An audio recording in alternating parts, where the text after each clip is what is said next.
আমি কখনো ভাবিনি যে জীবনের এক সন্ধ্যা পাল্টা মোড়ে আমার ভালোবাসার গল্প শুরু হবে। পরিবার চালাতে লেখাপড়া ছেড়ে আমাকে গার্মেন্টসে কাজ করতে হয়। আমি হয়ে গেলাম ফ্যাক্টরি অপারেটর। কঠিন পরিশ্রম, ক্লান্ত শরীর, কিন্তু একটা নতুন জীবনের অভিজ্ঞতা।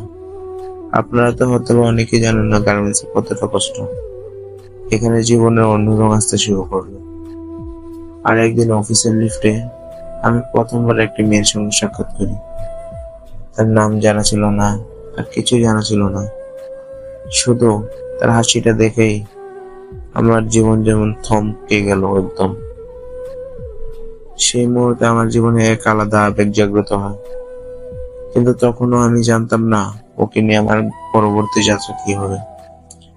একদিন যখন আমি কাজ করছিলাম, আমাদের ইনচার্জ বলছিল